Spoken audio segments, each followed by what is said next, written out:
Bapak, Ibu, dan saudara-saudara yang dikasihi oleh Tuhan, menyikapi perkembangan yang ada, maka ibadah Minggu pada tanggal 21 Februari 2021 ini hanya secara online. Ibadah akan disiarkan mulai jam 6 pagi melalui YouTube GKI Temanggung. Marilah kita bersama-sama beribadah dengan rasa syukur dan sukacita. Tuhan memberkati kita semua. Selamat beribadah.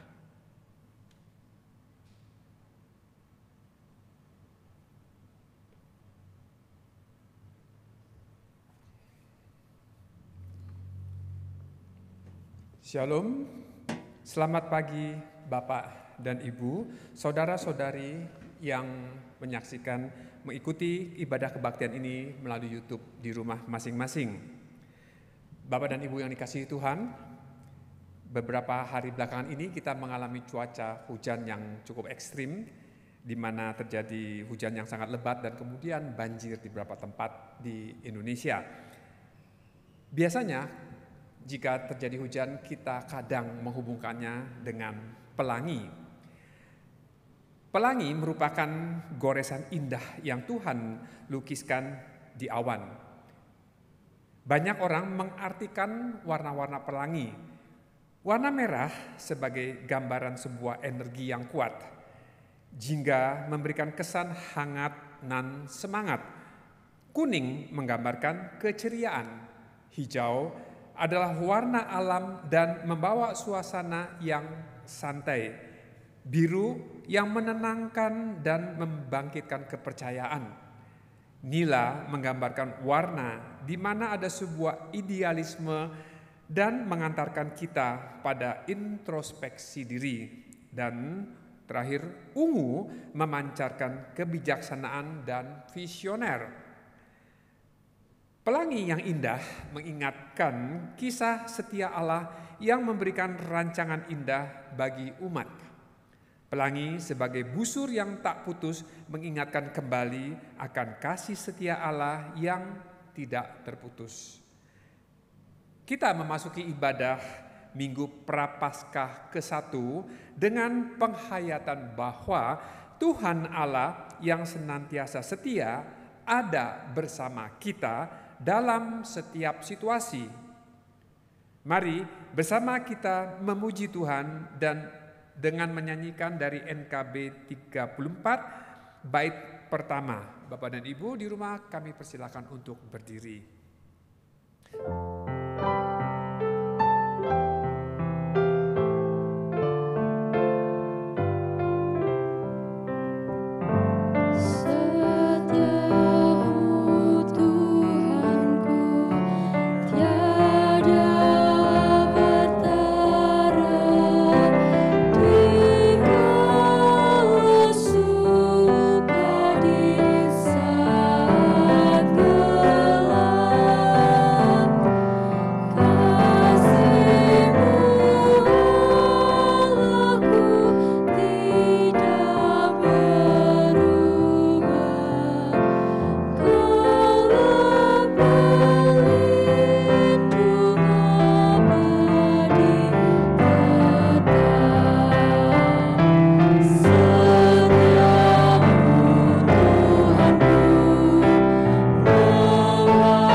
Saudaraku, kita memasuki ibadah Minggu Prapaskah yang pertama ini dengan pengakuan bahwa pertolongan kita adalah Tuhan yang menjadikan langit dan bumi dan segala isinya, dan yang kasih setianya yang menepati janjinya.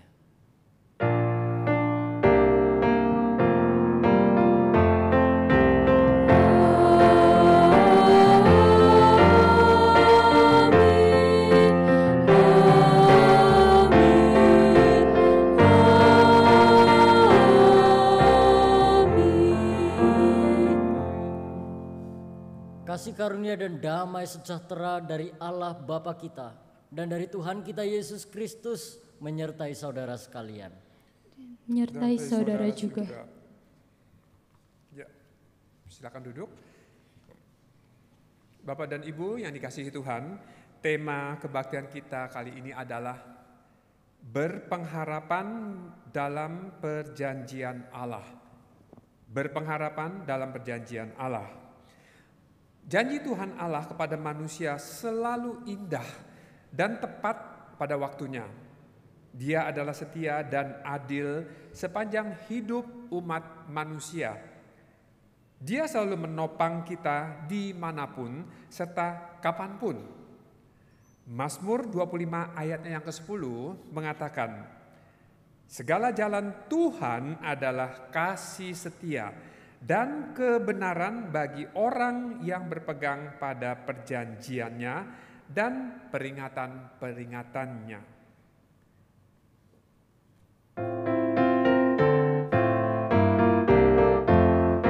Janji yang manis kau tak kulupakan, tak terombang-ambing lagi jiwaku. Walau lama hidupku penuh awan, nantikan cerahlah langit di atasku. Kau tidak akan aku lupakan, aku memimpinmu, aku membimbingmu. Kau tidak akan aku lupakan, aku penolongmu yang yakin dan teguh. Bapak dan Ibu, sebelum kita melanjutkan ibadah kita, baiklah kita mengakui dosa dan perbuatan kita yang telah kita lakukan di hari-hari yang telah berlalu. Kita akan membacakan pengakuan dosa secara bergantian. Bapak, janji kepadamu sering kami ingkari. Betapa sering kami bersemangat untuk berjanji. Namun pada kenyataannya ketika diperhadapkan pada tantangan, acap kali kami abai pada janji. Seringkali kami pun ingat pada janji kami, namun enggan untuk menjalankannya. Kami menyatakan janji kepadamu, namun sebenarnya kami menyangkalmu. Berjanji untuk melayanimu, namun mangkir dari pelayanan. Berjanji untuk selalu mendekat kepadamu dalam doa, tetapi malah justru tidak mendekat kepadamu dan asyik dengan berbagai kegiatan yang kami miliki. Tuhan, ampunilah dosa kami. Janji kami pada sesama yang dapat kami lihat dan kami temui secara fisik pun terkadang kami ingkari. Sering kami tak lagi jujur, bahkan mengingkari janji kami kepada sesama. Tuhan, ampunilah dosa kami. Pujianku tetaplah bagimu, karena kau hapus dosa-dosaku. Nyatakanlah firman-Mu yang kudus, agar kujunjung namamu terus.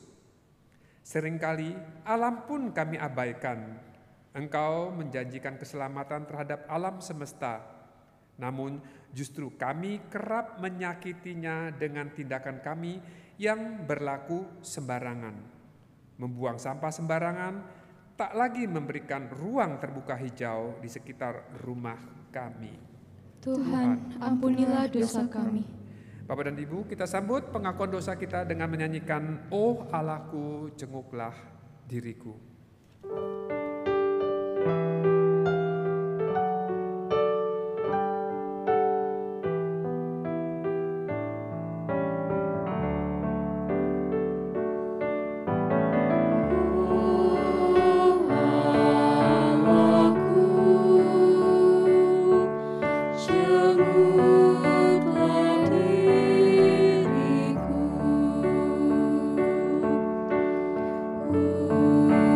Puji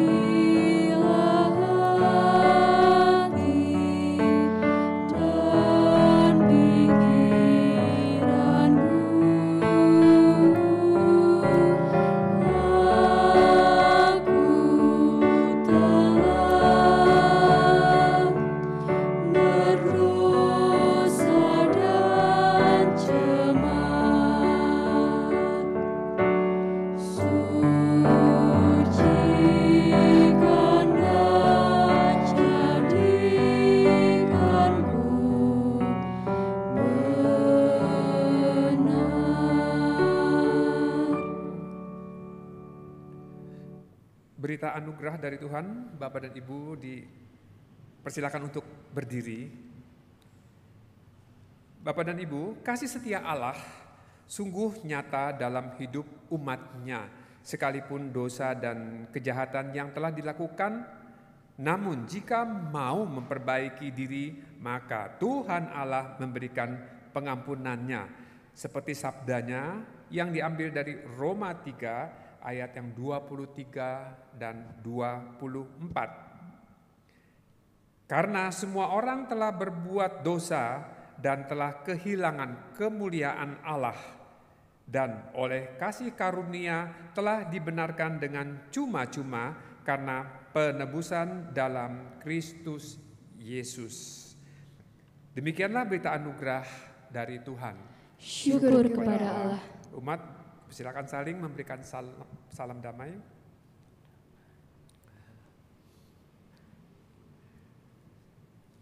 Kita sambut dengan menyanyikan lagu Inginkah Kau Ikut Tuhan.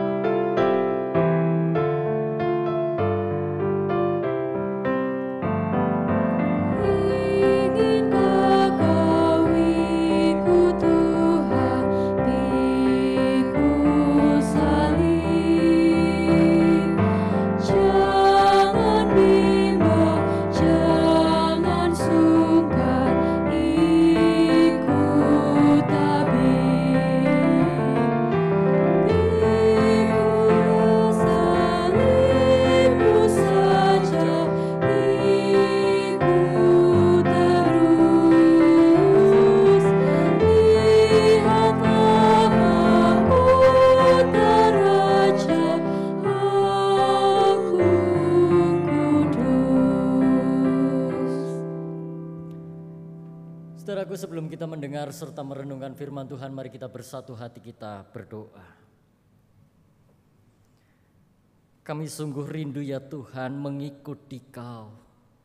Kemanapun di Kau mengantar kami, bahkan ketika kami harus memikul salib sekalipun, kami rindu untuk tetap mengikut Tuhan. Namun kami sadar Tuhan, oleh karena keterbatasan kami, seringkali kami bimbang, seringkali kami ragu untuk tetap mengikut Tuhan. Bahkan kami meragukan cinta kasih Tuhan, manakala di dalam kehidupan kami berjumpa dengan masalah serta pergumulan.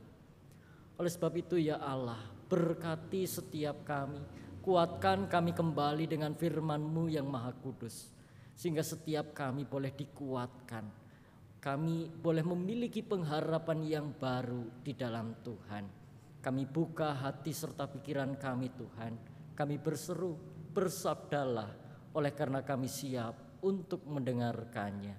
Di dalam nama Tuhan kami Yesus Kristus, Sang Sumber Firman yang hidup, kami berdoa. Amin.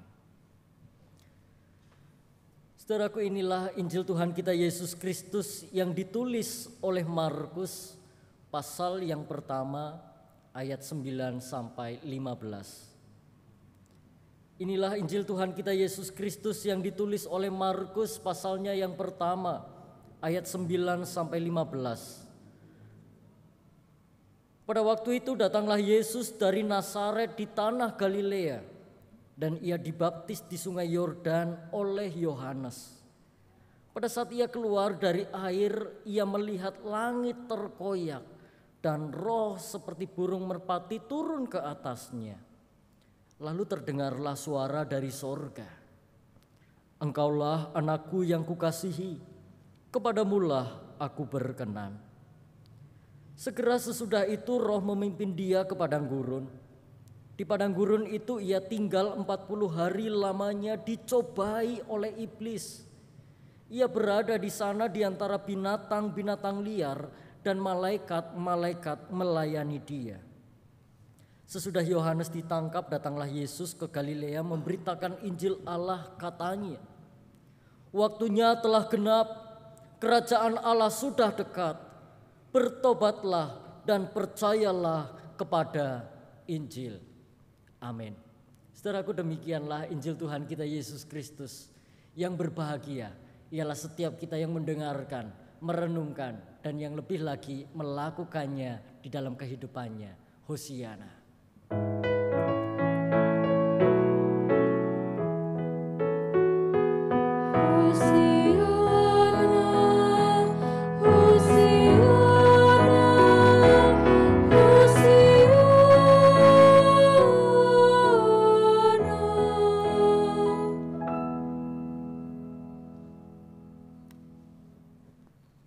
Saudaraku, sebuah penelitian pernah dilakukan oleh para peneliti tingkah laku. Mereka memasukkan beberapa ekor tikus ke dalam sebuah tangki air yang sisi-sisinya itu licin, sehingga para tikus tidak bisa keluar dari tangki itu. Para peneliti tingkah laku ingin mencari tahu, mereka bertanya-tanya berapa lama tikus-tikus itu mampu bertahan sebelum tenggelam. Saudaraku, hasilnya ternyata tikus-tikus tersebut hanya bisa bertahan selama 17 menit. Penelitian tidak berhenti sampai di situ. Untuk kedua kalinya para peneliti tingkah laku melakukan penelitian yang sama, hanya sedikit perbedaan. Kali ini tikus-tikus dimasukkan ke dalam tangki berisi air dengan sisi-sisi yang licin. Namun sebelum tikus-tikus itu mati tenggelam, mereka kemudian diangkat, mereka diselamatkan, mereka dimasukkan kembali ke dalam kandang mereka, mereka diberi makan, diberi waktu untuk beristirahat. Dan setelah beberapa hari, saudaraku, tikus-tikus itu akan menjalani uji coba kembali. Mereka dimasukkan ke dalam tangki yang berisi air dengan sisi-sisi yang licin. Dan hasilnya, saudara-saudara, menarik. Dalam pencobaan yang kedua, hasilnya para tikus itu mampu bertahan bukan 17 menit, melainkan selama 36 jam. Jumlah waktu yang berbeda sangat jauh. Mungkin kita akan bertanya-tanya, mengapa bisa terjadi perbedaan di antara dua kelompok tikus itu? Saudara, para peneliti tingkah laku sepakat, mereka percaya bahwa pembeda dari dua kelompok tikus sesungguhnya adalah pengharapan. Kelompok tikus yang kedua, mereka pernah mengalami kesulitan. Lantas mereka diselamatkan. Ingatan mereka bahwa mereka pernah diselamatkan, itulah yang membuat mereka bisa bertahan dan terus bertahan. Mereka terus berjuang untuk mendapatkan keselamatan. Saudara, mungkin kita akan bertanya-tanya, apa mungkin tikus yang adalah binatang punya pemahaman tentang pengharapan? Menarik Bapak Ibu Saudara, saya juga pernah membaca ada penelitian yang lain terhadap tikus. Seekor tikus, saudaraku, dimasukkan ke dalam sebuah kotak yang tertutup rapat, tanpa udara, tanpa cahaya. Para peneliti mencari tahu berapa lama para tikus akan bertahan hidup. Dan hasilnya, saudara-saudara, rata-rata tikus yang menjalani uji coba semacam itu akan mati dalam waktu kurang lebih 2-4 jam.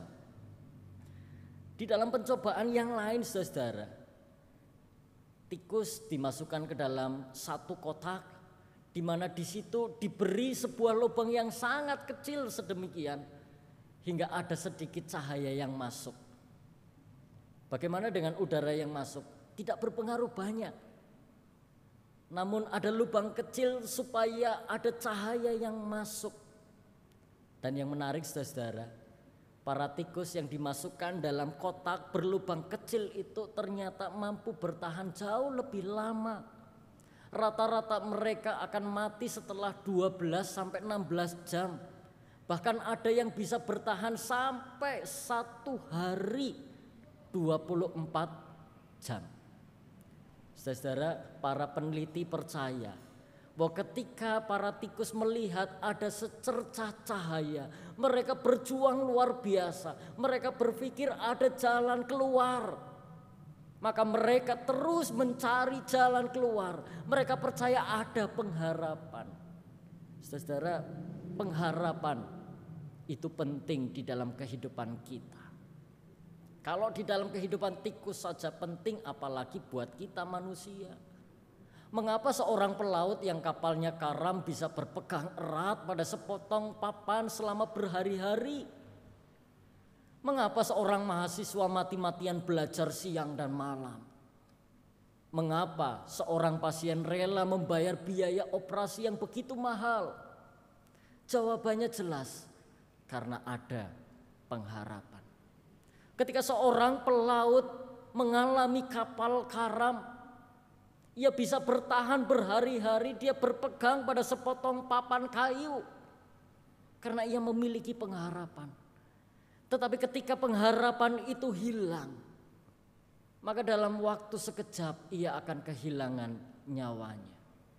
Saudara, Hal Lindsey, seorang teolog, seorang penulis ternama, dia pernah katakan, seseorang dapat bertahan hidup selama 40 hari tanpa makan, 3 hari tanpa minum, 5 menit tanpa oksigen, tetapi hanya bisa bertahan 1 detik tanpa harapan. Artinya pengharapan harus ada dan tetap ada jika manusia, jika kita mau tetap bisa bertahan hidup. Persoalannya saudaraku, berbicara soal pengharapan ini bukan persoalan yang mudah. Harus kita akui saudaraku, ada banyak hal di dunia ini yang membuat kita bisa kehilangan pengharapan. Bahkan seorang hamba Tuhan pun bisa kehilangan pengharapan. Saya yakin dan percaya Bapak Ibu Saudara, kita pernah mendengar nama orang ini, Billy Graham. Dia adalah seorang yang sangat terkenal. Tetapi bagaimana dengan Charles Templeton? Bagaimana dengan Brown Clifford? Pernahkah saudara-saudara mendengar kedua nama itu? Saudaraku, ketiga orang ini hidup di zaman yang sama. Mereka punya pekerjaan, mereka punya pelayanan yang sama. Mereka sama-sama bekerja sebagai seorang penginjil, pengkhotbah. Mereka juga adalah orang-orang yang hebat. Charles Templeton misalnya, seorang presiden seminari, setelah mendengarkan Charles Templeton, seorang pengkhotbah yang brilian dan dinamis, kemudian menyebutnya sebagai seorang pengkhotbah muda yang paling berbakat di Amerika. Salah satu majalah bahkan menuliskan artikel yang menyebut Templeton sebagai penginjil Babe Ruth. Babe Ruth, saudaraku, adalah seorang pemain baseball yang paling bersejarah, sangat terkenal di Amerika Serikat. Bagaimana dengan Brown Clifford? Brown Clifford juga tidak kalah terkenal. Ketika Brown Clifford pergi ke Universitas Baylor di Texas untuk memberikan seminar, orang-orang pada saat itu sampai mau memotong tali dari lonceng menara. Mereka tidak ingin ada yang mengganggu khotbah dari Brown Clifford. Selama 2,5 jam para siswa Baylor duduk mendengarkan saat Brown Clifford memberikan khotbah dari disertasi yang berjudul Christ and the Philosopher's Stone. Saudara, catatan yang lain terkait dengan Brown Clifford adalah di usia 25 tahun, Clifford mencatat lebih banyak jumlah kehadiran jemaat dibandingkan dengan hamba-hamba Tuhan yang lain, dibandingkan dengan pendeta lainnya dalam sejarah di Amerika. Bahkan Hollywood pernah sampai mencoba memberikan peran utama pada dirinya dalam film terkenal berjudul The Rope. Lantas kenapa orang-orang ini, kenapa Charles Templeton, kenapa Brown Clifford tidak terdengar lagi nama mereka? Berbeda dengan Billy Graham. Saudaraku, fakta yang akan saya jelaskan kepada saudara mungkin akan sangat mengejutkan. Pada tahun 1950 Templeton meninggalkan pelayanan. Dia mengejar karir di dunia radio. Dia menjadi pembawa acara dan berita. Dan dia memberitakan pada dunia bahwa dia tidak lagi percaya bahwa Yesus Kristus adalah anak Allah. Dia berubah menjadi seorang ateis. Kenapa? Semua alasannya dia tuliskan dalam buku berjudul Farewell to God. Perpisahan dengan Allah. Semua alasan yang membuatnya jauh dari Tuhan, dia tuliskan dalam buku itu. Ada berbagai hal yang membuat dia meninggalkan Allah, termasuk kekecewaan. Kenapa Allah biarkan penderitaan ada di dalam hidup manusia? Kenapa Allah biarkan manusia menderita? Bagaimana dengan Brown Clifford? Pada tahun 1954, saudaraku, Brown Clifford kehilangan keluarga, pelayanan kesehatannya. Dia kehilangan kehidupannya karena kecanduan alkohol. Ia tidak bertanggung jawab dalam hal keuangan. Ia tinggalkan istrinya, kedua anaknya yang Down syndrome tanpa uang. Pada akhirnya ia meninggal di usia 35 tahun karena sakit sirosis hati. Saudaraku, ironis. 1945 menjadi saat di mana Billy Graham, Charles Templeton, Brown Clifford menjadi 3 orang yang begitu dipakai Tuhan, diberkati Tuhan. Mereka adalah orang yang terkenal. Tetapi 10 tahun kemudian hanya ada 1 orang di antara mereka yang dapat bertahan. Ironis, iya. Tetapi janganlah kita terkejut. Ada sebuah fakta yang menarik, saudara. Hanya 1 dari 10 orang memulai pelayanan di usia 21 dapat bertahan melayani Tuhan hingga usia 65 tahun. Mereka jatuh dan menghilang dari pelayanan karena perilaku imoralitas, kesombongan, kekecewaan, teologi liberal, cinta akan uang dan hal-hal duniawi lainnya. Saudaraku, ironis, iya. Tetapi janganlah kita terkejut. Kenapa?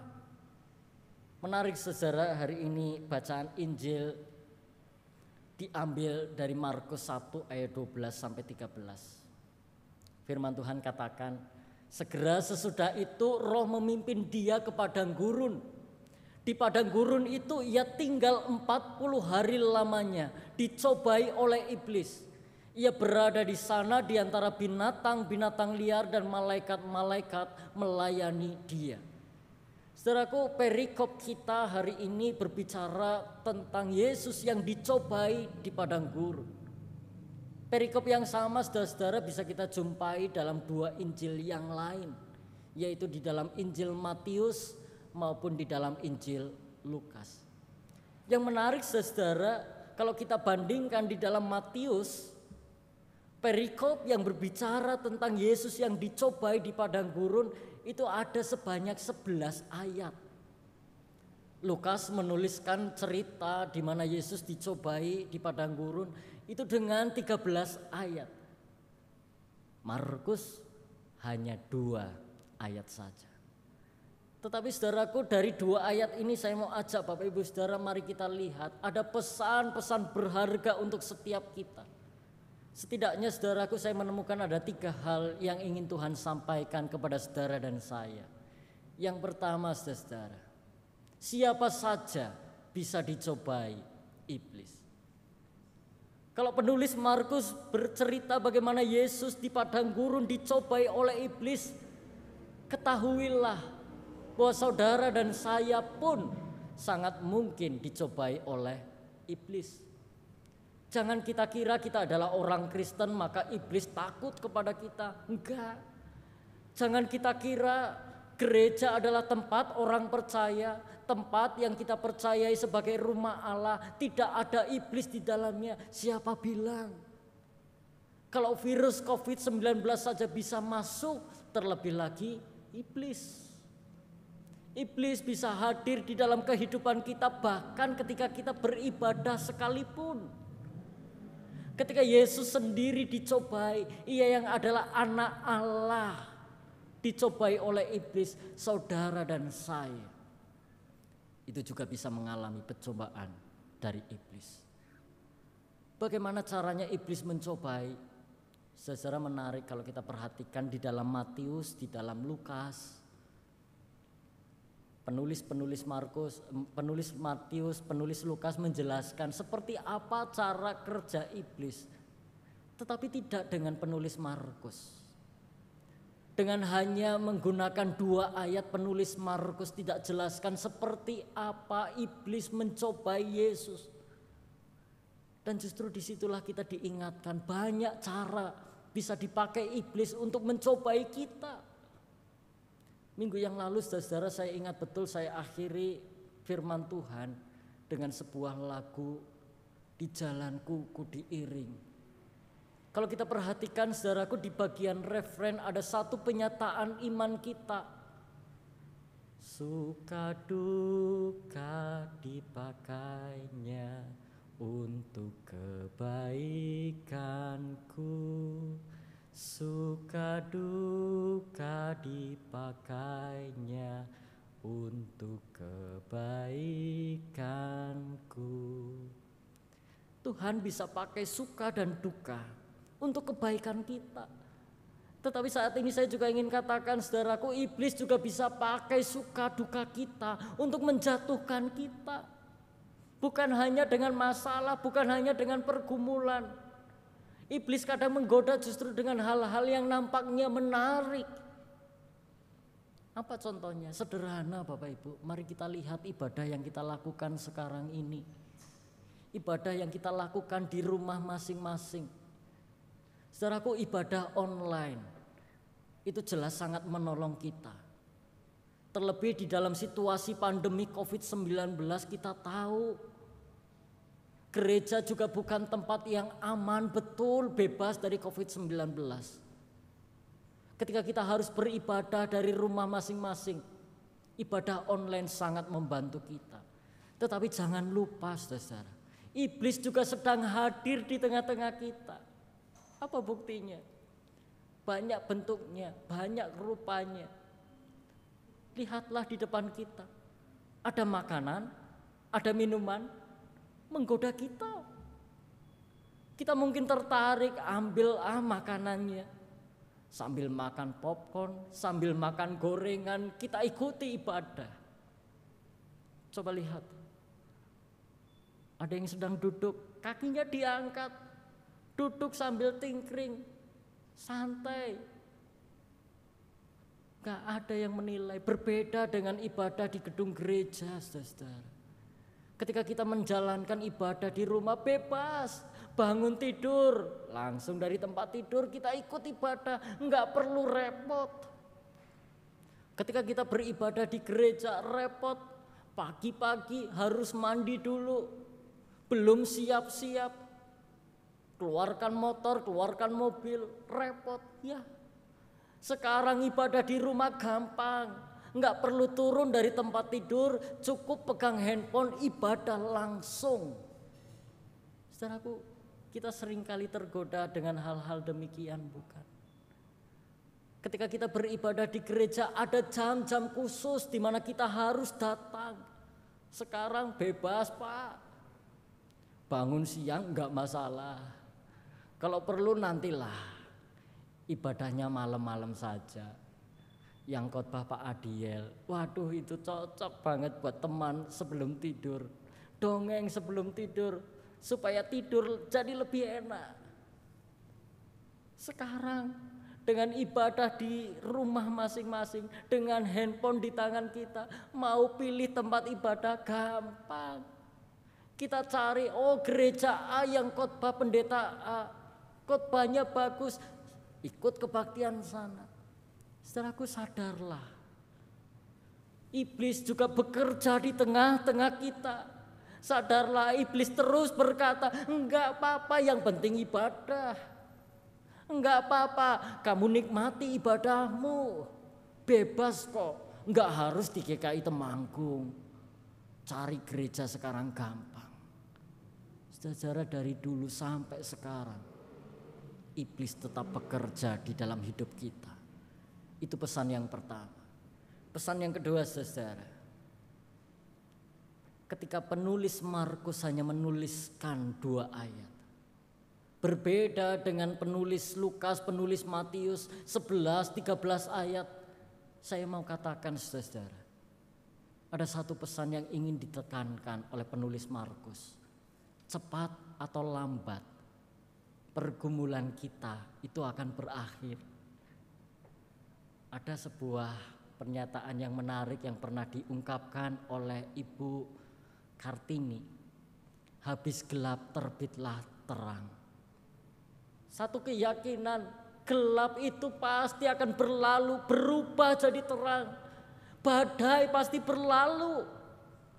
Saudara, COVID-19 yang kita hadapi sekarang betul memporak-porandakan kehidupan kita, menghancurkan hidup kita. Tetapi ketahuilah, ini bukan saat yang pertama. Bukan satu-satunya masalah yang hadir di tengah-tengah kehidupan manusia. Kalau kita pelajari saudara, sejarah penyakit yang ada di dunia ini, COVID-19 itu hanya bagian kecil. Ada penyakit-penyakit, ada pandemik-pandemik lain yang lebih besar. Apakah kemudian dunia berakhir? Tidak. Maka mari kita percaya saudaraku, di tengah-tengah pergumulan yang kita hadapi, ada saatnya nanti. Entahkah cepat, entahkah lambat, masalah akan selesai di dalam hidup kita. Jangan kehilangan pengharapan. Dan yang terakhir saudara, pesan yang bisa kita temukan dari bacaan Injil kita, percayalah Tuhan itu menyertai. Menarik saudara, firman Tuhan katakan, di padang gurun itu ia tinggal 40 hari lamanya, dicobai oleh iblis. Ia berada di sana di antara binatang-binatang liar dan malaikat-malaikat melayani dia. Saudaraku, perhatikan bagaimana ketika Yesus dicobai. Yesus dicobai seorang diri, tidak ada teman-teman, tidak ada sanak keluarga yang hadir pada saat itu. Iya. Tetapi malaikat-malaikat Tuhan hadir di tengah-tengah pergumulannya. Maka yakin dan percaya di tengah-tengah pergumulan yang kita hadapi, seberat apapun itu, Tuhan tidak tinggalkan kita. Tuhan terus menyertai langkah hidup kita, baik di saat suka maupun di saat duka. Saya ingin akhiri saudaraku firman Tuhan dengan satu kisah nyata. Kisah ini terjadi di Armenia, tepatnya pada tanggal 7 Desember 1988. Pada tanggal tersebut terjadi satu bencana yang luar biasa dahsyat terjadi di Armenia, gempa bumi yang memporak-porandakan Armenia. Lebih dari 50.000 orang menjadi korban pada saat itu. Namun yang menarik saudara, beberapa hari setelah peristiwa gempa bumi itu terjadi, sebuah koran lokal menceritakan satu kisah yang sangat menarik. Kisah tentang seorang ayah yang mengantarkan anaknya untuk pergi ke sekolah. Diceritakan ada seorang ayah mengantarkan anaknya berangkat sekolah. Ketika sudah sampai di depan sekolah, sang ayah berkata, "Nak, ayah mengasihimu. Sampai ketemu siang nanti." Setelah mengatakan hal itu, sang ayah pergi meninggalkan sekolah itu. Dia pergi untuk bekerja. Tetapi baru berjalan beberapa kilometer dari mobil yang ia naiki, ia sadar ini ada gempa bumi yang begitu kuat. Maka tanpa berpikir panjang saudaraku, sang ayah kemudian berputar balik. Dia menuju ke sekolah sang anak.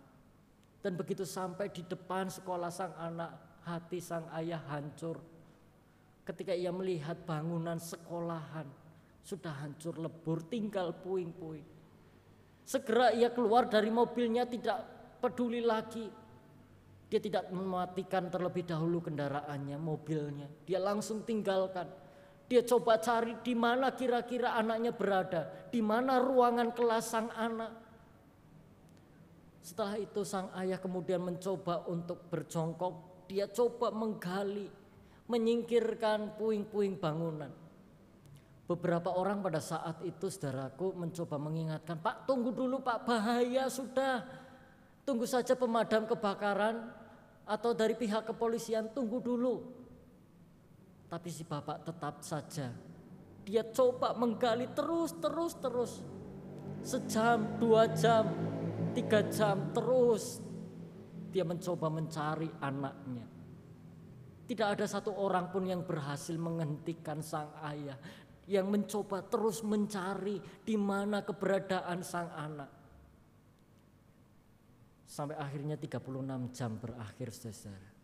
Tiba-tiba sang ayah berseru, tolong saya, tolong singkirkan batu besar ini.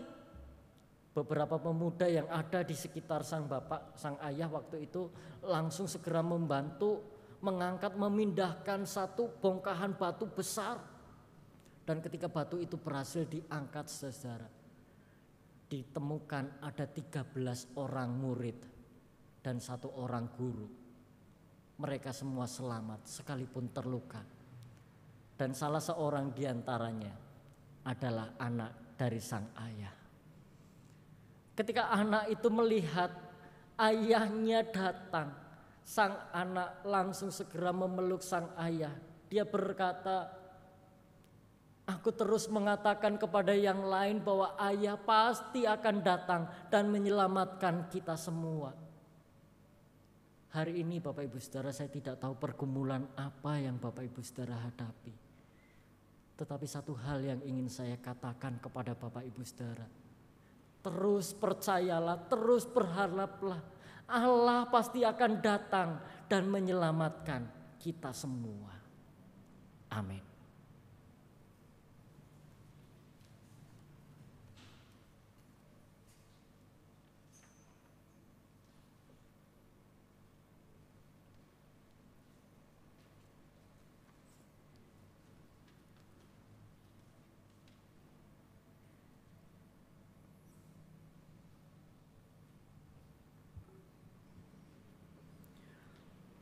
Mari jemaat kita bangkit berdiri bersama-sama. Bersama umat Tuhan di sepanjang abad dan tempat, marilah kita mengucapkan pengakuan iman kita menurut pengakuan iman rasuli. Aku percaya kepada Allah, Bapa yang Maha Kuasa, Khalik langit dan bumi, dan kepada Yesus Kristus, anaknya yang tunggal Tuhan kita, yang dikandung dari Roh Kudus, lahir dari anak darah Maria, yang menderita sengsara di bawah pemerintahan Pontius Pilatus, disalibkan, mati dan dikuburkan, turun ke dalam kerajaan maut. Pada hari yang ketiga, bangkit pula dari antara orang mati, naik ke surga, duduk di sebelah kanan Allah, Bapa yang Maha Kuasa, dan dari sana ia akan datang untuk menghakimi orang yang hidup dan yang mati. Aku percaya kepada Roh Kudus, gereja yang kudus dan am, persekutuan orang kudus, pengampunan dosa, kebangkitan orang mati, dan hidup yang kekal. Amin. Dipersilakan duduk kembali. Saudaraku, mari kita menaikkan doa syafaat kita, mari kita berdoa. Bapa di dalam surga, pada saat ini kami menyatukan hati pikiran kami Tuhan. Kami berdoa untuk saudara-saudara kami yang sedang bergumul di tengah sakit penyakit mereka. Kami teringat pada Ibu Tantinlan, Bapak Tanjin Hok, Bapak Hartanto, Bapak Waluyo, Bapak Teping Cui, Ibu Oswatnyo, Bapak Yusuf, Ibu Lita, Bapak Ihunsin, Bapak dan Ibu Haryanto Abbas, Ibu Leli, Saudari Lucy, Ibu Budi Santoso, Ibu Jati Utami, anak Miracle Virgilim, Ibu Vika Yolanda, Bapak Chang Hong Beng, Bapak Richard Budiarto, Ibu Cato Yohana, Ibu Elizabeth Anggraini, Ibu Rohani, Ibu Dice Marinca, Ibu Lydia, Ibu Syukim, Ibu Nyomoy Hik, Ibu Silas dan saudara kami yang lain. Kami juga teringat pada saudara-saudara kami yang mereka juga sedang menjalani perawatan karena terpapar COVID-19. Bapa di dalam sorga, kiranya Engkau hadir di dalam kehidupan mereka, memberikan kekuatan, memberikan pengharapan untuk mereka. Bahkan jikalau sekiranya mungkin dan seturut dengan kehendak Tuhan, kami percaya mereka yang sakit akan Tuhan sembuhkan.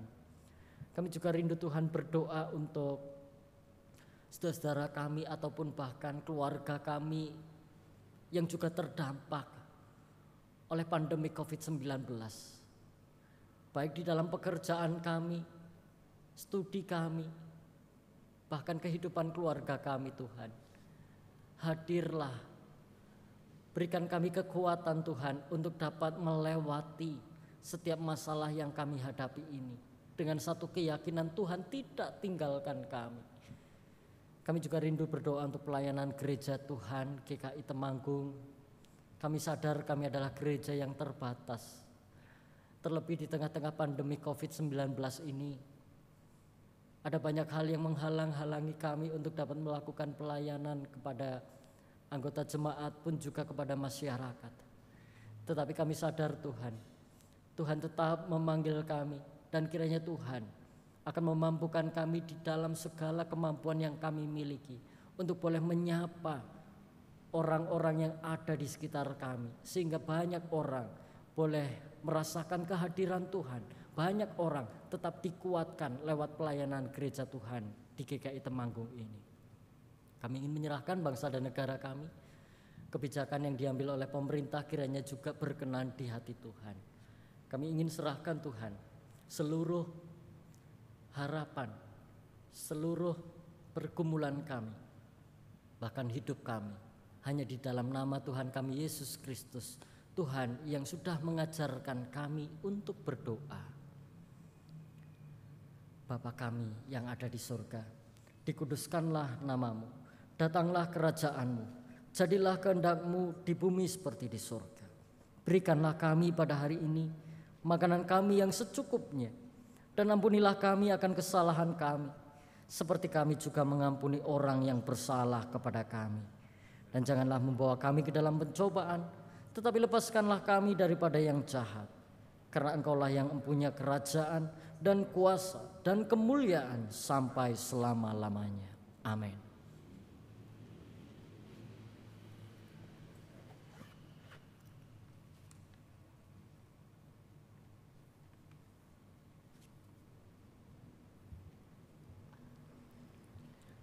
Tibalah saatnya kita bersama-sama akan membawa persembahan kita kepada Tuhan.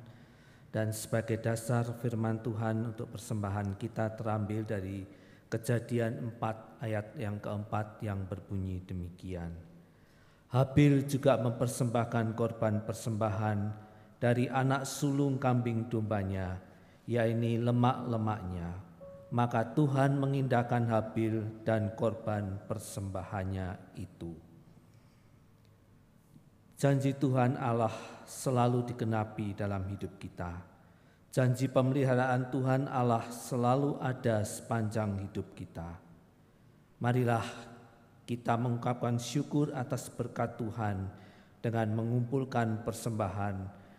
Kita lakukan dengan 3 cara yang akan ditampilkan di multimedia.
Kita akan naikkan doa persembahan. Mari kita berdoa bersama-sama. Tuhan Bapa di dalam surga, saat ini kami membawa persembahan syukur kepadamu untuk segala rahmat yang telah Kau limpahkan dalam kehidupan kami. Bapa, terimalah dan persembahan kami, agar persembahan ini dapat dipakai untuk mendukung pelayanan bagi gerejamu di tempat ini. Berkati ya Tuhan di dalam kami memasuki hari-hari di minggu yang akan datang.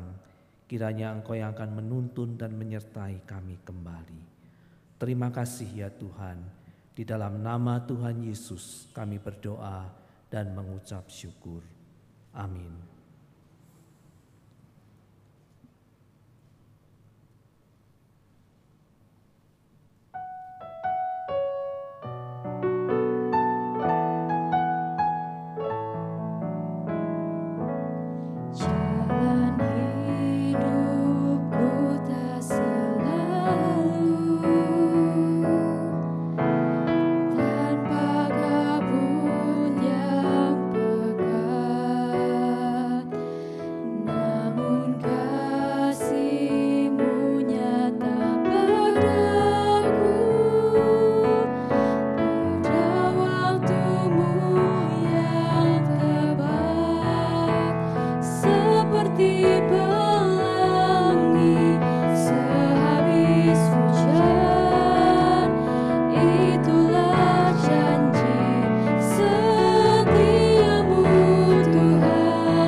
Saudaraku, hiduplah di dalam sukacita karena mengingat sabda Tuhan bahwa janjinya selalu tergenapi. Rancangannya selalu baik untuk manusia.